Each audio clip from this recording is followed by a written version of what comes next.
Have you ever had a time in your life when it seemed like everything was coming apart? You might have lost your job, ended a relationship, or had a health problem that made you rethink everything. Sometimes it seems like the world is against you, and you can question whether you'll ever get through it. But I want you to know that you have a choice, no matter how awful life gets. You can get back up. In reality, we often find our greatest strength when things are at their worst. I want to show you how to use the problems in your life as stepping stones to help you progress. Before we start the road of resilience, though, click the subscribe button so you can stay inspired and be a part of a community that wants to get stronger together. Let's get up together. Resilience is a skill, not a trait. A lot of people think that you either have resilience or you don't. But that's not true. Being resilient isn't something you're born with. It's something you may learn over time. It's not about avoiding hard circumstances. It's about how you deal with them. Sarah is a woman in her late 40s who lost her job after working for the same company for more than 20 years.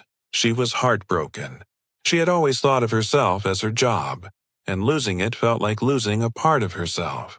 But instead of letting this setback define her, she utilized it as a springboard to start something new.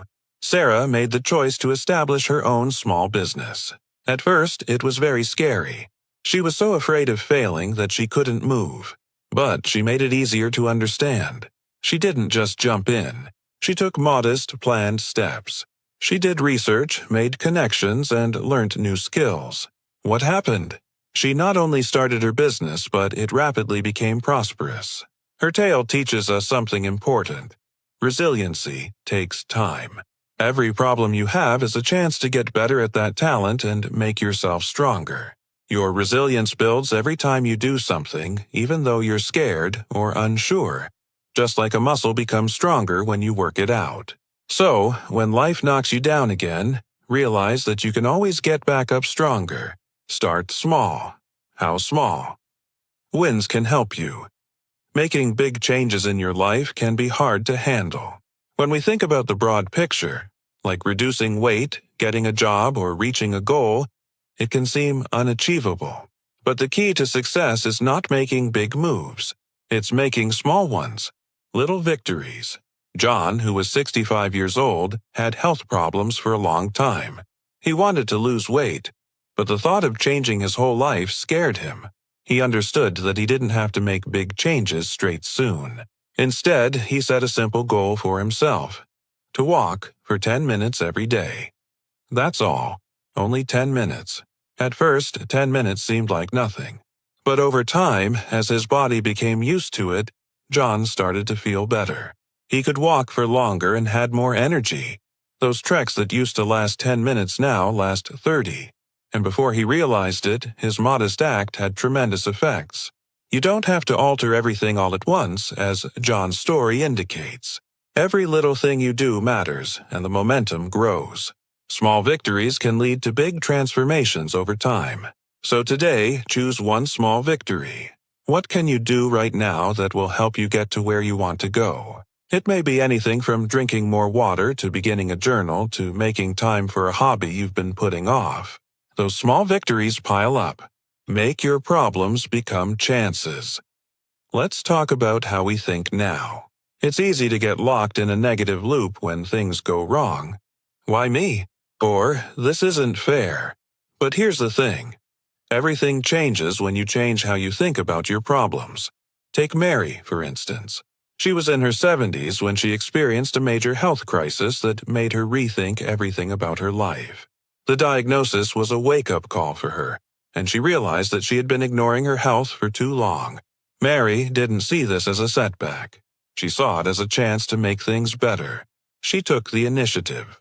She learned as much as she could about diet, started working out more often, and took little steps to improve her mental and emotional health. Mary's health problem was the spark that set off a complete change in her way of life. And now she feels healthier and is doing better than she ever thought she could at her age. So, anytime you have a problem in your life, ask yourself, what can I learn from this? What chance is there in this situation? You may always see any problem as a chance to progress. You change your experience when you change the way you look at things. Get support from those around you. You don't have to accomplish this by yourself. When things aren't going well, it's easy to want to be alone. But that's the worst thing you can do. Being resilient doesn't mean doing things on your own. It means creating a support system. Emma, a lady in her 50s, wanted to start a business but was too scared of failing. She wasn't sure she could do it on her own, so she asked friends, mentors, and even internet groups for help. When she didn't believe in herself, her support system reminded her of her worth and encouraged her keep going. To create resilience, you need to be among people who are optimistic and helpful. They can help you when you're feeling low, give you advice when you're stuck, and celebrate your successes with you. So, stop and consider for a second. Who in your life can assist you get through hard times? When you need a boost, who can you talk to? Don't be hesitant to ask for help. Others can help you get through. Keep going, even when it's hard. Lastly, let's talk about the most crucial part of being strong. Never giving up. Some days, it will feel like you can't go on. There will be times when you feel tired and like nothing is going right. But it's at these times that your strength is really being tested. Marcus, a man in his 40s, was failing in his business pursuits. It hurt every time he failed. But he didn't let it get him down. Instead, he looked at each failure and learned from it. He got back up and tried again every time he fell. He worked hard for a long time, but in the end, it paid off and he was successful. Perseverance is what makes you resilient. Even when it seems hard, it's about going forward. Even when you don't feel like it, you have to show up every day. It's about deciding to keep going, even when things are hard. So, when you want to give up, realize that every little thing you do is a step forward. Keep going. You can do amazing things. You have resilience inside you, and every problem you face is a chance to get stronger. Take little steps, face your problems, get help from others, and never give up. If this video has moved you, please subscribe to our channel so you can be part of our community. No matter what life throws at us, we can rise together. When life knocks you down, remember that it's not the end. It's just the start of your comeback. Keep going up and pushing forward. You can do this.